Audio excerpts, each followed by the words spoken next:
से किया जाए तो वो ज्यादा फायदेमंद होता है, या फिर कई सही चीजें अगर गलत तरीके से हम लोग करते हैं तो नुकसानदायक भी हो सकता है। योग के बारे में भी ये लागू होता है, अगर हम लोग योग गलत तरीके से करें तो फायदे की जगह नुकसान हो सकता है।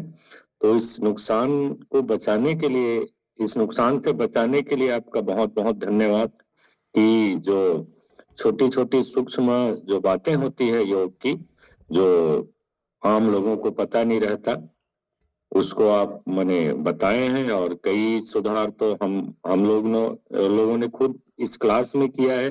गलत तरीके से योग अपन करते थे, उसको आपने सुधारा है। और दिन की शुरुआत योग से अगर हो तो उससे बढ़िया कोई चीज हो ही नहीं सकता।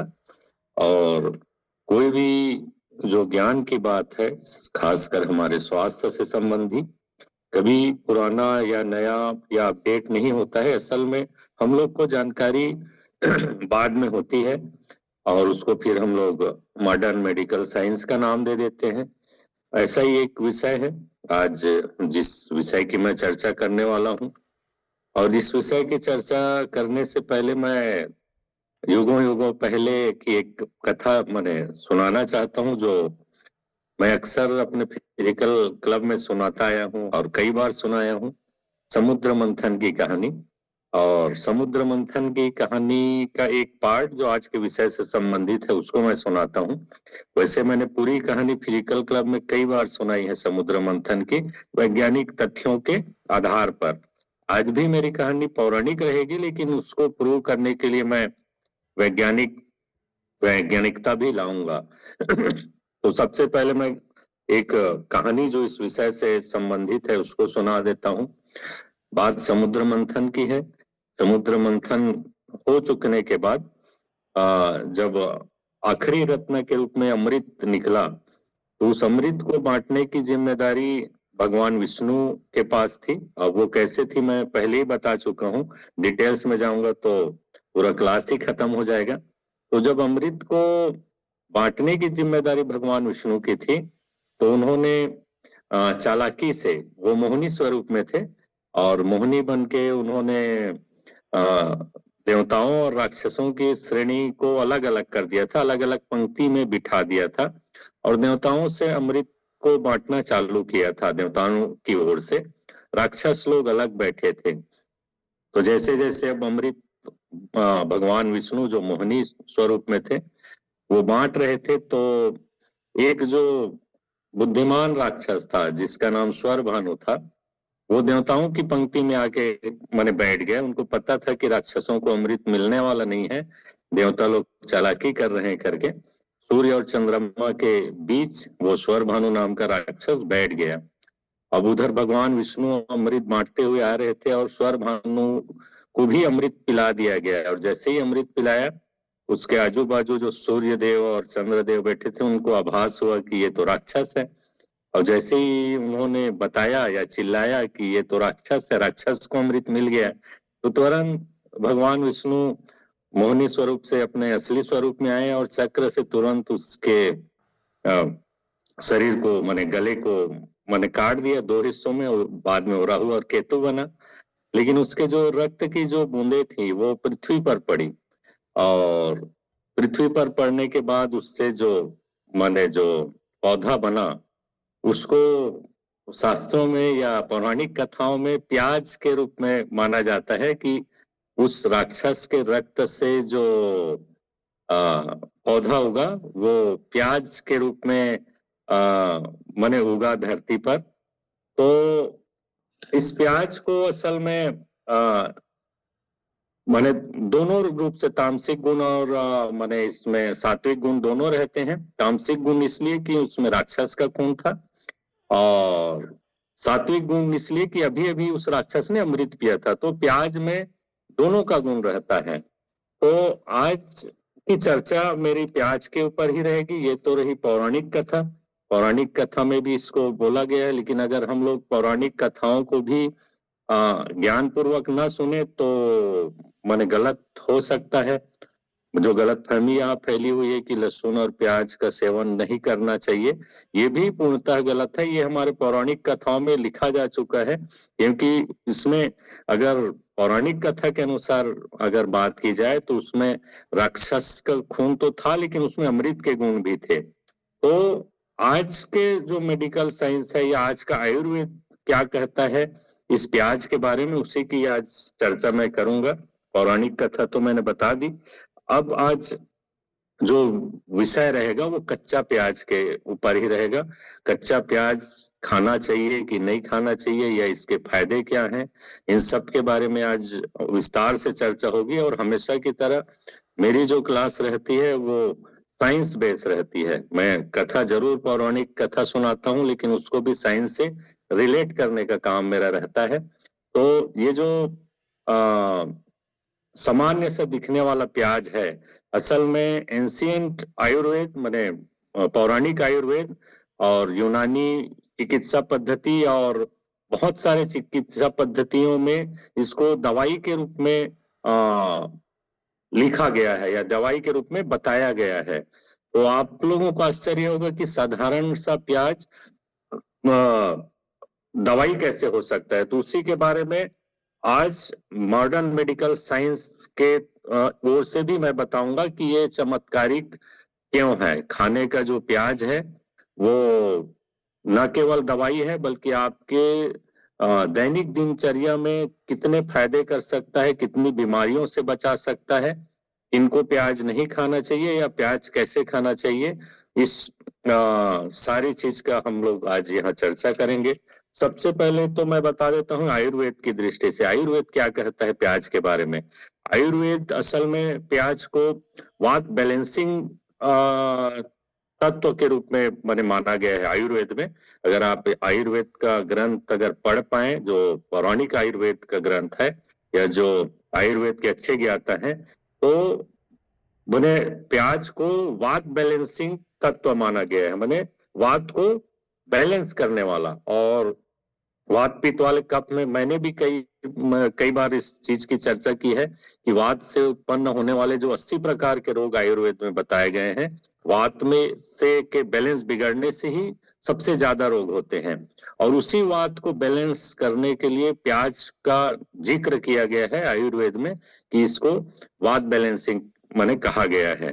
तो वात से होने वाले जितने भी रोग हैं, वात से होने वाले रोग माने जैसे घुटने के दर्द है या बहुत सारे और जो दर्द हैं या और बहुत सारी बीमारियां हैं, उसको भी ठीक कर सकता है। इस एक लाइन में आयुर्वेद ने बता दिया कि वात बैलेंस करेगा तो वात से होने वाले जितने भी रोग हैं इसमें कवर हो सकते हैं।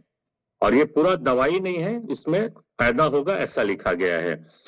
दूसरा चीज आयुर्वेद में इसको माने बाजीकर के रूप में लिखा गया है। जो गृहस्थ आश्रम में जो रह रहे हैं लोग, अधिकांश लोग गृहस्थ आश्रम में हैं, उनके लिए ये पावरफुल बाजीकर तत्व माना गया है।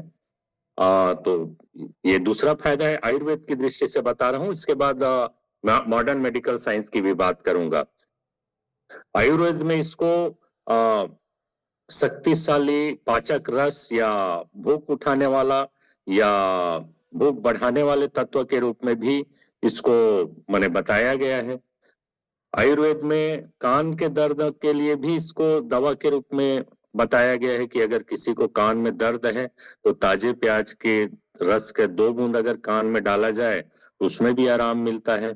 अगर किसी को पुरानी खांसी है, कफ वाला खांसी, तो कफ वाले खांसी के लिए भी आयुर्वेद में बताया गया है कि अगर छोटे छोटे स्लाइस में अगर प्याज को काट के घी के साथ अगर हल्का तल के अगर दिया जाए तो पुराने से पुराने खांसी में भी उनको राहत मिल सकती है। कई लोगों को गर्मी के दिनों में खासकर नाक से खून आने की जो प्रॉब्लम रहती है, जिसको नक्सीर भी कहते हैं, तो अगर किसी का लगातार नाक में खून आता है अचानक ही, तो उसके लिए भी इसको औषधि के रूप में उपयोग करने के लिए आयुर्वेद में कहा गया है कि अगर 2 बूंद ताजे प्याज का रस अगर नाक में डाला जाए तो उस माने खून बहने में भी माने राहत मिल सकती है। आयुर्वेद में प्याज को रक्त शोधक भी कहा गया है, ब्लड डिटॉक्सिफायर। माने रक्त की अशुद्धता या फिर उसमें जो टॉक्सिक मिल रहते हैं उसको भी काफी हद तक डिटॉक्सिफाई करता है, टॉक्सिक चीजों को दूर करने का काम करता है। और आयुर्वेद में बहुत सारी और बातें बताई गई, इसको इम्यून बूस्टर के रूप में भी बताया गया है, जिसको मॉडर्न मेडिकल साइंस वाले जो फायदे हैं उसमें मैं चर्चा करूंगा, लेकिन ये आयुर्वेद में भी इसको इम्यून बूस्टर बताया गया है। अब ये तो हुई आयुर्वेद की बात, अभी तो आयुर्वेद की अगर चर्चा करने बैठे तो पूरा क्लास ही लग जाएगा। अब आते हैं मॉडर्न मेडिकल साइंस के ऊपर, जिसके ऊपर लोगों का ज्यादा विश्वास है। आयुर्वेद को कम लोग मानते हैं, लेकिन जो मॉडर्न मेडिकल साइंस है, आज की जो एलोपैथी की जो चिकित्सा पद्धति है, उस पर लोगों का ज्यादा विश्वास है। अब वो प्याज के बारे में क्या कहता है, उसके कुछ फायदे मैं बता देता हूँ, बाद में कैसे खाना है और कैसे नहीं खाना है उसकी चर्चा करेंगे। तो मॉडर्न मेडिकल साइंस सबसे पहले तो इसमें क्या पाया जाता है उसकी चर्चा करता है हर तत्व में। तो इसमें कर्सिटीन नामक एक तत्व पाया जाता है। इस क्लास में कर्सिटीन याद रखना आपको जरूरी नहीं है, सिर्फ इसके फायदे आप जानिए मेडिकल साइंस के द्वारा। तो ये कर्सिटीन क्या क्या करता है, तो सबसे पहले तो आपके दिल के लिए फायदेमंद है। ये जो कर्सिटीन नामक जो तत्व है, ये आपके खून में जो इन्फ्लामेटरी है या फिर सूजन है उसको कम करता है, इन्फ्लामेशन को घटाता है, बीपी को रेगुलेट करता है, माने बीपी को न कम होने देता है ना बढ़ने देता है। और जो हमारे जो हार्ट के मसल्स हैं उसको भी कर्सिटीन नामक ये जो तत्व है जो प्याज में पाया जाता है वो मजबूत करता है। तो ये दिल के ओवरऑल हेल्थ के लिए अच्छा है।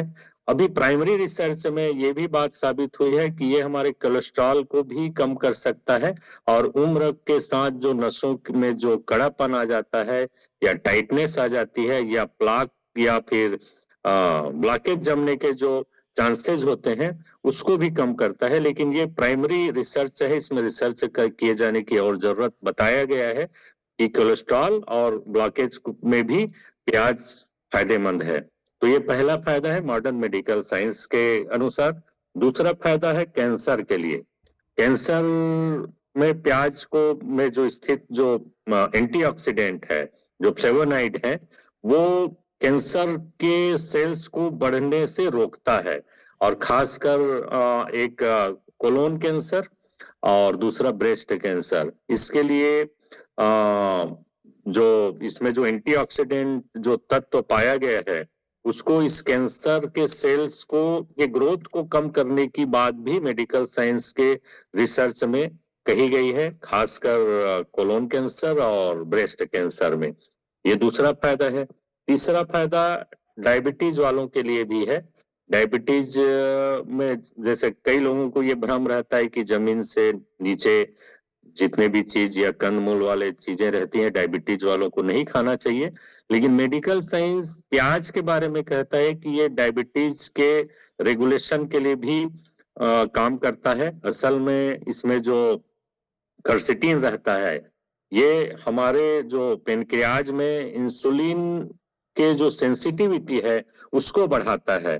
तो जब इंसुलिन की सेंसिटिविटी को बढ़ाएगा तो जैसे जैसे हमारे ब्लड में शुगर बढ़ता जाएगा, अगर हमारे इंसुलिन सेंसिटिविटी सेंसिटिव होगा तो उस ब्लड शुगर को ब्लड में तोड़ता चला जाएगा और हमारे डायबिटीज में भी फायदेमंद होगा। तो डायबिटीज वाले पेशेंट भी इसको बिना झिझक के खा सकते हैं मेडिकल साइंस के अनुसार भी। चौथा जो फायदा है डाइजेस्टिव हेल्थ से है। डाइजेस्टिव हेल्थ इसलिए इसमें फायदेमंद है क्योंकि ये एक अच्छा फाइबर है, और फाइबर के बारे में मैंने बताया है जब प्रोबायोटिक की मैं क्लास में बताता हूँ कि प्रीबायोटिक नाम का एक शब्द रहता है, और प्रीबायोटिक माने जो हमारे गुड बैक्टीरिया है उसके खाने को हम लोग प्रीबायोटिक कहते हैं, और अक्सर ये फाइबर ही होता है। तो इसमें इतना अच्छा जो फाइबर पाया जाता है वो माने हमारे गट हेल्थ के माने जो स्वास्थ्य है उसको ओवरऑल